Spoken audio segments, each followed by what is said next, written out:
Hey Woodhounds, welcome back to the Back 40 Firewood channel. We are still in the polar vortex. We are still way below zero in temperatures. It's cold outside, let me tell you. And I just wanted to come out here. I wanted to get the tractor started up. I haven't run that in a few days, so I wanted to get that warmed up because I do have to move a little wood up to the roadside stand. But off of the one video I did a couple of videos ago on bringing the wood into the shed here, and as you can see, because of the cold, I have burned through 2 of those bags. I've got 1 bag left here, but the thing is that those bags were all like pine and a lot of basswood, or basswood and pine, so it was just a mix of stuff that I knew wasn't going to burn very good anyway. But I wanted to get that stuff cleaned out because what I'm going to do is use these bags to put that oak from the tree service in that's on the driveway. So all that wood that's sitting up there on the driveway, I want to use a few of these bags to put that wood in and haul it back to the wood yard. But after that video I did of bringing these bags in, there were a few questions and comments about how easy these bags were to unload. So I'm going to show you quick how to unload this bag, how they work, how it works. So now I'm going to just quick put the carryall frame back on the back of the tractor, because when I do load these up with that oak from the driveway, I am going to need a little more ballast in the back end there to counterweight how heavy these bags are going to be. The one thing I will tell you is with these bags, the one downside is when you look at the bag, obviously you can't see what's inside it. So you don't know what type of wood is in there. So what I've done is I made myself a little note card to put in the bags when I take them back there, so I know what kind of wood is in there. And I have one right here. So now I know what's in my bags. Just kidding, but obviously that is one thing, is if you do a mix of something and you want to know and separate out, like if you want to know this bag is all oak and then the one next to it's going to be a mix of maple and oak and ash or something, you would probably want to label them so you can keep that separate. So the bags come with this drawstring that you can pull and tie shut. But basically with that untied, you can just open up this bag pretty wide, and you know, once you start emptying out the top, take your wood out of here, and then as you work down, you can just open that bag up a little bit more.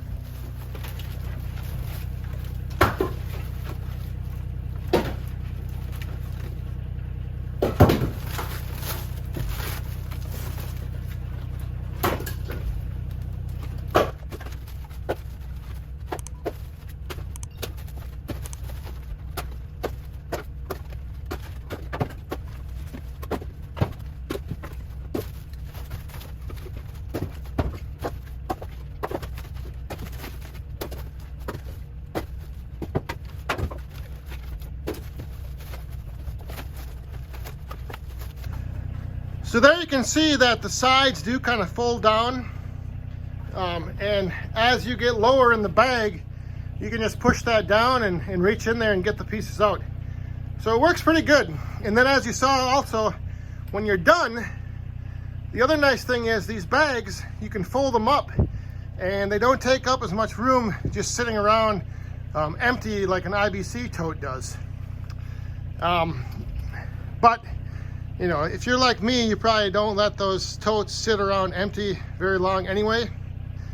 So yeah, there it is. I know some of you have asked about how easy it was to get that wood out, but with that drawstring top, you can open it up pretty good and then just kind of fold down the side. Now the other thing you can do on these bags is they do come with a strap on the bottom down here. So you can hook onto that and lift the bottom up and then dump them out. And I think, yeah, so there's one right over here.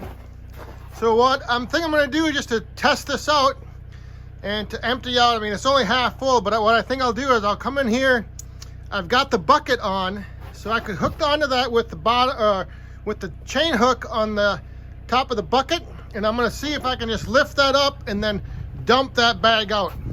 Because that is another option if you were to use these like for a delivery and you wanted to dump the wood out and then take the bag with you.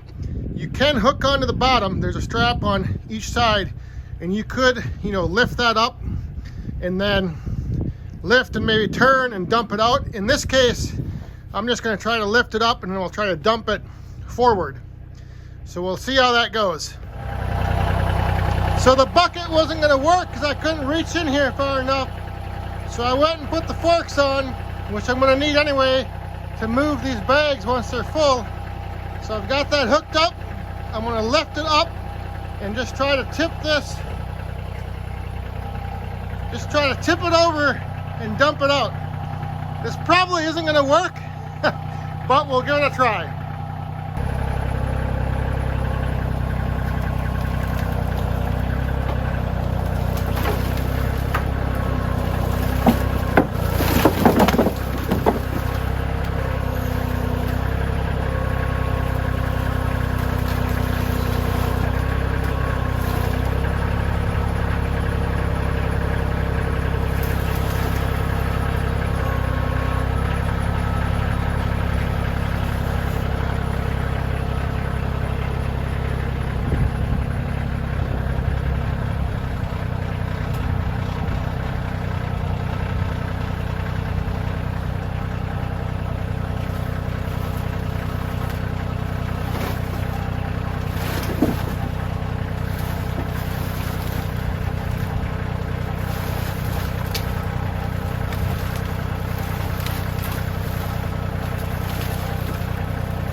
So probably not the best demonstration of using those bottom loops to dump a bag out, but you can either unload it by hand, which is pretty easy because the sides just kind of go down with the amount of wood you have inside there. Otherwise, if you needed to, you could, as long as you have the height clearance, to hook onto one of those bottom straps, the bottom loops, and lift the bag up and dump it out.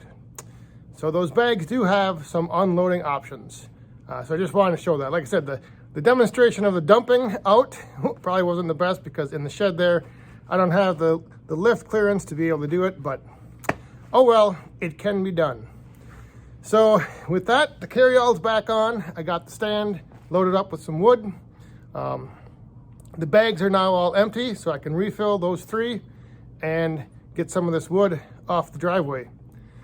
So I think that'll do it. Hopefully we'll see you guys tomorrow night on the Back 40 live stream at 8 p.m. Central. Until then, stay safe, have fun, and be cool.